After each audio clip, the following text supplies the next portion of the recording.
Why can't your Seattle Seahawks win at home? It's a question that I've been asking myself. I'm sure it's a question that you've been asking yourself. It's a question that Mike Macdonald has been asking himself. You can see right here in the photo, we've got every game that Mike Macdonald has coached at home for your Seattle Seahawks since he took over last year. And frankly, there's a lot of losses on those games. We're going to dive into every single loss and why they've happened on today's episode.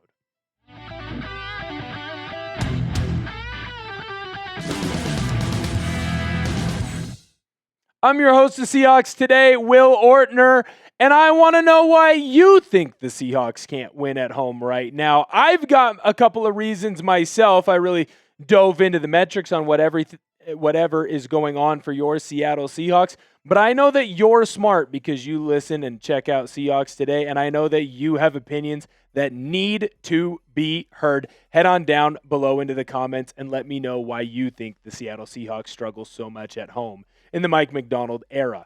Right now, your Seattle Seahawks are 4-8. 4-8 in the 12 home games that Mike Macdonald has coached here in Seattle. Now, that doesn't mean that the Seahawks have been absolutely atrocious. Everyone knows just how well Mike Macdonald has had your Seattle Seahawks playing on the road. I mean, shoot, he just has one loss in his tenure. But you got to figure out how the Seahawks can get that home record moving in the right direction. I mean, even before Macdonald took it over, you were really struggling in that aspect. Now, as we look here at this photo of all of the home games in Seattle, while you've had Mike Macdonald as your head coach, you're going to see that the green are the victories, the red are the losses, and boy, is there a lot of red on that screen right now. Now, there's a couple of reasons for that. Some of the opponents that you've got that have won games here, well, they're good opponents. That happens. That happened in the Pete Carroll era. That happened in the Mike Holmgren era. But there are still more games that need to be wins that, frankly, you're just not getting the job done. And it's frustrating because we are the 12s. Lumen Field used to be a place that was feared. We would pack out the stadium. We'd be loud. We'd be proud. On the Jumbotron, they'd have a nice sign that said, hey, this amount of false starts happening. Teams used to know that if you went into the postseason and played the Seahawks at home, you weren't going to come away with a victory.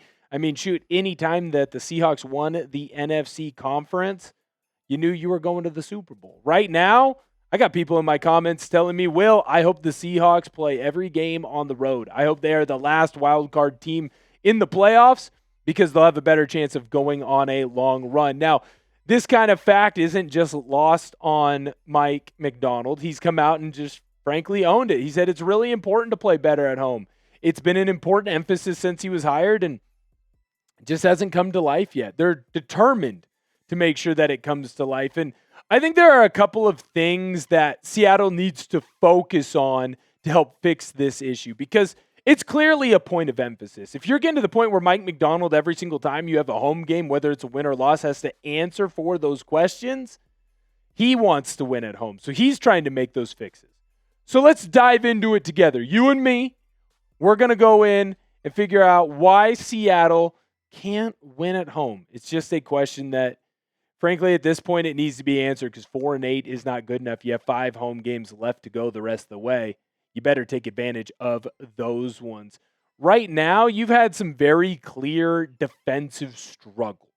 When we're looking at the reasons for losses, it just feels like the defense always has that big let-up spot, that big let-up game when it comes to the home matchups. We've seen this team look good at home. They haven't struggled to get stops on seasons, and then the minute that they play a game at Lumen Field, it's like every third down, it gets converted. I mean, shoot, you just played a Tampa Bay team. I'm not here to discredit them. Baker Mayfield was fantastic. You did not get a stop on third down for most of that game. They were 7 for 11 or something crazy like that. Going into it, Tampa Bay was 30% on the season on third down. So why aren't you getting those stops? Let's look at some of the big home losses since Mike Macdonald has taken over. San Francisco, this is last year. You lost to them 36-24. Just couldn't get the defense off the field. Now, some of that, there were some offensive issues, and we'll get into that here in a little bit. But the defense, when you needed a big stop, when those games got into a one-score game, it just didn't happen. Buffalo blew the doors off of you. look, I understand that Josh Allen is really good, and that Buffalo team is a Super Bowl contender every single year, and last year was no exception. I mean, shoot, they're a player or two away from getting to the Super Bowl. That defense didn't get a stop at all. Green Bay was a huge one for you as well. That was a pivotal playoff matchup. That was when you felt like if you get a victory here, hey, maybe you're putting yourself in a position to be a wild card team, and Josh Jacobs ran all over you. They blew the doors off you.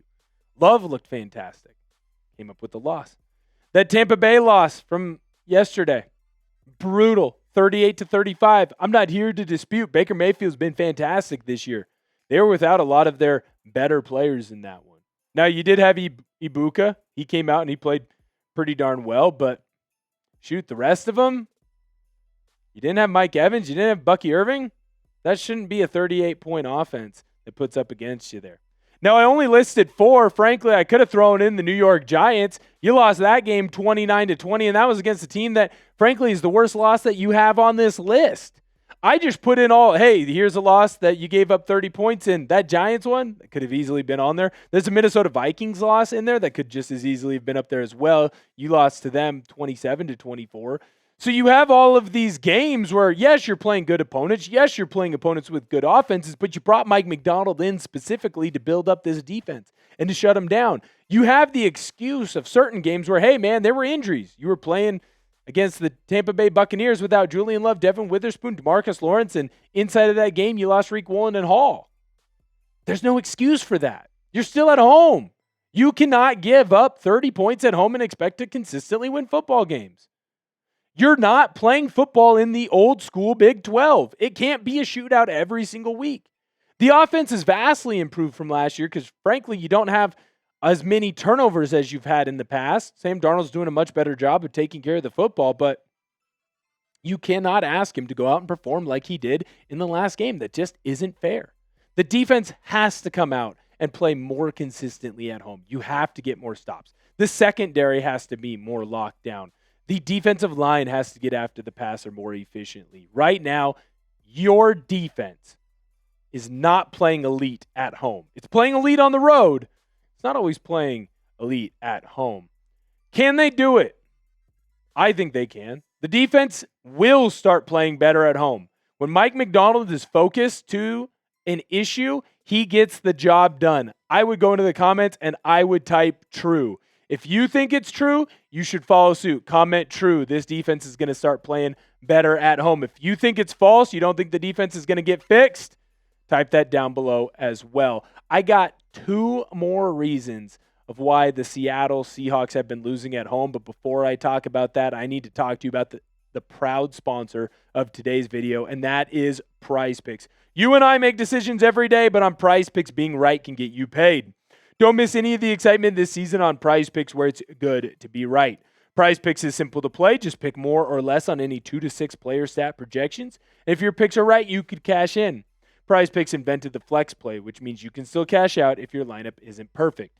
You can double your money even if one of your picks doesn't hit. PrizePicks is the best way to win cash this football season. Which players are going off? Which ones are overhyped? Make your picks in less than 60 seconds and turn your takes into cash all season long on PrizePicks. You can look at my 2-pick power play that I cooked up for this Sunday. Sam Darnold, he's been excellent. I think he's going to be excellent against Jacksonville. More on his passing yards. Daniel Jones against that Arizona Cardinals defense.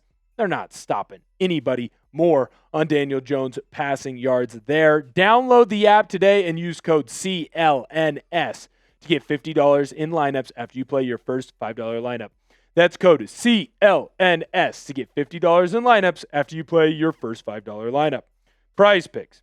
It's good to be right. Now, we've already gone through some reasons for struggles when it comes to the defense. You just aren't getting stops, whether it's the pass rush or that secondary play. But they're not alone. This isn't just the issue of the defense. You have offensive issues and you have key turnovers in every single one of these games. Just go and look at this list right here. The New York Giants, you had a key fumble in that one. You also had a field goal get blocked. That San Francisco game, Geno Smith threw multiple interceptions in it. Buffalo, you had a turnover. Against the Rams, you had a key interception. Green Bay, there were turnovers. Minnesota, you missed a field goal. I could go on and on and on. If you don't remember week 1, I'll tell you what, that's a pretty crucial fumble at the end of the game. If you don't remember last weekend, well, what were you doing? 2, there was a key interception late in the game. And I'm not blaming these just specifically on Geno, and I'm not specifically just blaming these on Sam Darnold. It's the whole offense. It's very frustrating. These turnovers have to stop. They kill drives. They kill momentum. They kill opportunities for you to score. Frankly, they stop you from winning a lot of football games. I mean, shoot, I mentioned the Tampa Bay one. I said the interception by Sam Darnold. I'd be remiss to say that Jalen Milroe had a stupid fumble in this one. What are you doing?